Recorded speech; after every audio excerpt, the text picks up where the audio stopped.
Your best performing post is already a product. A guide to repurposing top content into a digital download. Stop creating from scratch. Your highest performing post already contains a product your audience is begging you to sell. Somewhere in your analytics right now is a post that outperformed everything else you made that month. Saved more, shared more, screenshotted more, replied to more. Most creators glance at that number, feel briefly proud, and move on to the next piece of content. That's the expensive mistake. A post that overperforms isn't a fluke of the algorithm. It's market research your audience did for free, telling you exactly what they'd pay to have in a more permanent, more useful form. The fastest digital product you'll ever build isn't the one you brainstorm from a blank page. It's the one already sitting in your top posts, waiting to be turned into an ebook, checklist, or template on your store. Step 1. Audit for signal, not just for likes. Open your analytics for the last 90 days and sort by saves and shares first, not likes. Likes are a reflex. Saves and shares are a decision. Someone thought, I need this later, or my friend needs this, which is precisely the instinct that makes people pull out a credit card. Look for the post where the ratio of saves to likes is unusually high relative to your average, even if total reach was modest. A post with 400 likes and 90 saves is telling you something a post with 4,000 likes and 20 saves is not. Then read every comment on that post and write down the actual sentences people used. Comments like, "Can you make this a template?" or "Save this for later," everyone, aren't just nice. They're a product brief your audience wrote for you without knowing it. If 10 people ask a version of the same follow-up question, that question is your table of contents. The 90-day rule. Only audit the last 90 days. Older top posts might reflect an audience, platform, or algorithm that no longer exists. You want the post that's winning with the followers you have today. Step 2. Match the post's format to a sellable one.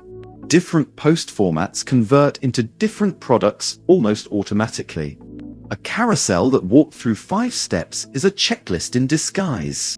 A long caption with a framework inside it is an ebook chapter. A screen recording tutorial is a template pack with the finished file attached. Here's what I wish I knew post is a swipe file or done for you set. You're not inventing a new thing. You're repackaging a proven structure into a format people keep instead of scrolling past. Notice none of these are your full life's knowledge crammed into one product. That's the trap. Trying to make the ebook complete instead of making it match the single post that already proved people wanted exactly this slice of the topic. Step 3. Build it in a weekend, not a quarter. The version 1 product does not need original design, a ghostwriter, or 40 pages. It needs to deliver the same promise your post made, in a format people can keep and act on. A Google Doc exported to PDF or a Notion page duplicated as a template is genuinely enough for launch. You're testing whether people will pay before you invest in making it beautiful. Reread your top post and comments. Write down the 3-5 exact points it made. Turn each point into a section or slide. Expand only enough to make it stand alone without the original caption. Add one thing the post couldn't fit. A template, a swipe file, a worksheet, or a bonus example. Export as a clean PDF or shareable file, name it clearly, and proofread once. Write a 2-sentence product description using the same language your commenters used. List it as a digital download on your store and set an introductory price. Post an announcement linking straight to your store fan page, referencing the original post directly. That last step matters more than people expect. Tell your audience explicitly that this product came from that post. "You all asked for this in the comments, so I built it," is a stronger pitch than any generic launch caption, because it proves you were listening rather than selling at them. Step 4. List it somewhere people can actually pay you. This is the step creators skip most often. The product gets finished and lives in a Google Drive link shared manually in DMs. which caps how much it can ever earn. A real storefront removes the friction. Create your store in a few minutes, upload the file as a digital download, connect Stripe, or add a PayPal email, and delivery is handled automatically. Buyers get a secure download link on screen and by email the moment they pay. If you're not sure how a finished product page should look, browse a live example store to see how digital downloads and descriptions are typically laid out. And if you're weighing the free plan against zero platform fees, the pricing page breaks down what each plan includes. Your audience already told you what to build. The only remaining question is whether you gave them a way to pay for it. Step 5. Price it like a test, not a bet. For a first repurposed product, price low enough that saying yes is nearly automatic for someone who already loved the original post.